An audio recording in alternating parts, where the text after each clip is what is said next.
தளபதி விஜய் அவர்களுடைய நடிப்புல கிட்டத்தட்ட தமிழ் சினிமாவுல மட்டுமே 68க்கும் மேற்பட்ட திரைப்படங்கள் ரிலீஸ் ஆகிடுச்சு. அதிக பிளாக் பஸ்டர் ஹிட் படங்களை தளபதி விஜய் அவர்கள் தமிழ் சினிமாவிற்கு கொடுத்திருக்காரு. இவருக்கு தமிழகம் மட்டுமல்ல, இந்திய அளவுல இல்ல, உலக அளவுல ஏகப்பட்ட ரசிகர்கள் இருக்காங்க. திடீர்னு கடந்த ஆண்டு துவக்கத்துல தமிழக வெற்றி கழகம் அப்படின்னு அவருடைய கட்சி பெயரை அறிவித்தது மட்டும் இல்லாம தான் கமிட் ஆகி உள்ள படங்களை முடித்துவிட்டு முழு நேர அரசியலில் ஈடுபட போவதாக சொல்லியிருந்தாரு. சோ அதன்படி பாத்தீங்கன்னா ஜனநாயகன் தான் அவருடைய கடைசி திரைப்படம் அப்படின்ற ஒரு பேச்சுமே சோஷியல் மீடியாக்கள்ல அதிகமாக இருக்கு. பொதுவாகவே விஜய் சாருடைய படங்கள் அப்படின்னாலே சர்ச்சைகளுக்கு பஞ்சமே இருக்காது. அந்த படத்துல தற்போது ஆளும் கட்சி இல்ல எதிர்கட்சி அப்படின்னு கட்சி தொடர்பாக நிறைய வசனங்களும் காட்சிகளுமே இடம்பெறும். ஆகையால தளபதி விஜய் அவர்களுடைய படங்களின் ரிலீஸின் போது நிறைய நெருக்கடிகளை கட்சி சார்பில் இருந்து கொடுக்க ஆரம்பிப்பாங்க. அந்த வகையில பாத்தீங்கன்னா தற்போது தளபதி விஜய் அவர்களே தனி கட்சி வேற ஆரம்பிச்சிட்டாரு. சோ கண்டிப்பாக ஜனநாயகன் திரைப்படம் ரிலீஸ் ஆவதுல ஏகப்பட்ட சிக்கல்கள் இருக்கும்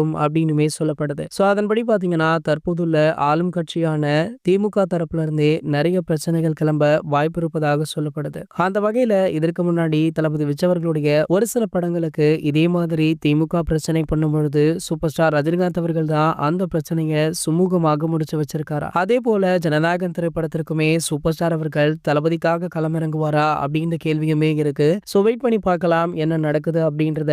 இது போன்ற சினிமா செய்திகளை பத்தி நீங்க உடனே தெரிஞ்சுக்க நம்மளுடைய சேனலை மறக்காம சப்ஸ்கிரைப் பண்ணிக்கோங்க.